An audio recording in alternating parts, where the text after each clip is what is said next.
അപ്പോൾ ഇന്നൊരു വാവ special വാട്ട ഈറ്റിൻ്റെ day ആണ്. രാവിലെ തന്നെ ദോശ സാമ്പാറായിരുന്നു. നല്ല പുളിച്ച ദോശയായിരുന്നു. എനിക്ക് പുളിയുള്ള ദോശ എനിക്ക് അത്ര ഇഷ്ടമല്ല.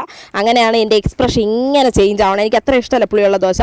പിന്നെ ഒരു 1:12 ഒക്കെ ആയപ്പോഴത്തേക്കും ഞങ്ങൾ സദ്യ കഴിച്ചു. മറ്റേ വെച്ച് കൊടുക്കൽ അങ്ങനെയൊക്കെ ഉള്ളതുകൊണ്ട് നമ്മൾ സദ്യയാണ് ഒരുക്കിയത്. പായസം, നല്ല സേമി പായസവും പഴമൊക്കെ കൂട്ടി ഇപ്പോഴും കൊതി തീർന്നില്ല. നല്ല പായസമായിരുന്നു. ഞാൻ ഉണ്ടാക്കിയിട്ട് പറയല്ല, സൂപ്പർ പായസമായിരുന്നു. പിന്നെ നേരെ ഉച്ചയ്ക്കല്ല ഒരു 3:30 ആയപ്പോഴത്തേക്കും ചേച്ചിയുടെ വീട്ടിൽ പോയി. ഈ ഡയറി മിൽക്കിൻ്റെ ഈ കളറും എൻ്റെ നെയിൽ പോളിഷിൻ്റെ കളറും ഒക്കെ ഒരുപോലെയായിരുന്നു. പിന്നെ ബർത്ത്ഡേക്ക് അഡ്വാൻസ് ആയിട്ട് ഞങ്ങൾ കേക്ക് വാങ്ങിച്ചുകൊണ്ട്, പിന്നെ നല്ല ദൂരമുള്ളതുകൊണ്ട് പോകാൻ പറ്റില്ല. അങ്ങനെ കുറേ കേക്ക് കഴിച്ചു. ആയിരുന്ന കേക്ക് ഫുള്ള് ഞാൻ തന്നെ കഴിച്ചു. പിന്നെ ആയിരുന്ന തണ്ണിമത്തന് ഞാൻ കഴിച്ചു. പിന്നെ ഞങ്ങൾ വാങ്ങിച്ചുകൊണ്ട് പ്ലം ആയിരുന്നു. പ്ലം ഭയങ്കര ടേസ്റ്റാണെന്ന് പറഞ്ഞ് അത് ഞാൻ കഴിച്ചു. ഒരു പ്ലമ്മും കഴിച്ച്. പിന്നെ ചേച്ചി ഉണ്ടാക്കിയ ചോറും കറിയും കഴിച്ചില്ലെങ്കിലോ എന്ന് വെച്ചിട്ട് അതും കഴിച്ച്.